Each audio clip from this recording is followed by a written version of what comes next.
Many symbols of racism, religious bigotry of the worst kind still lives on.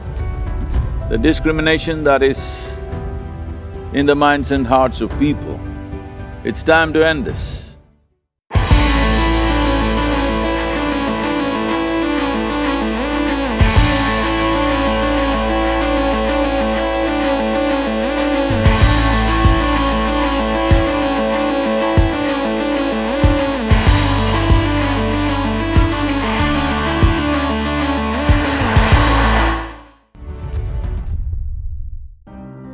It's painful to see that even now, in 21st century, so many incidents of discrimination based on race, religion and caste. And it's also nice to see that today there is a movement across the world inspired by a terrible incident in Minneapolis.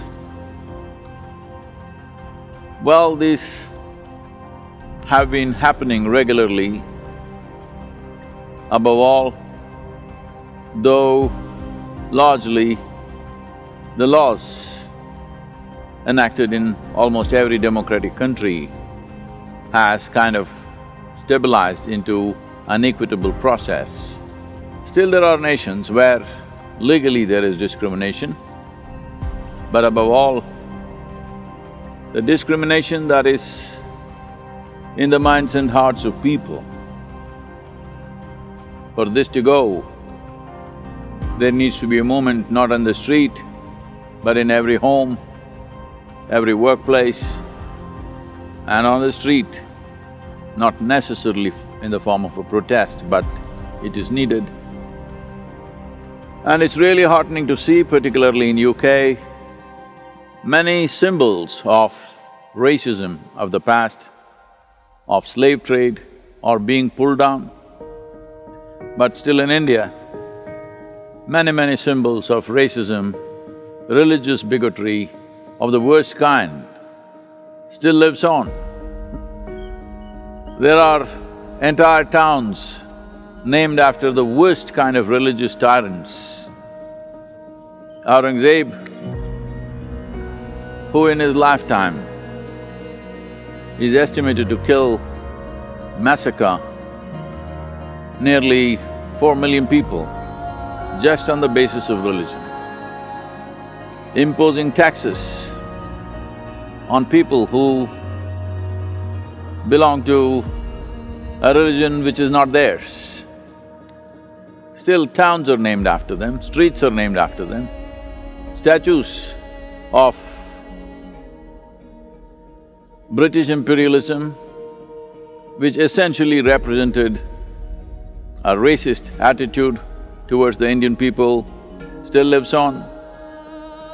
Well, the great British hero, Mr. Churchill himself, a racist of the worst sort,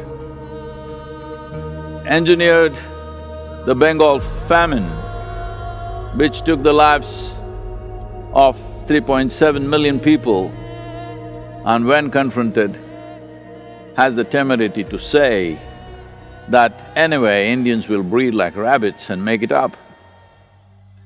Well, such people have been honored and celebrated in the world. It's time we set different standards for the coming generations.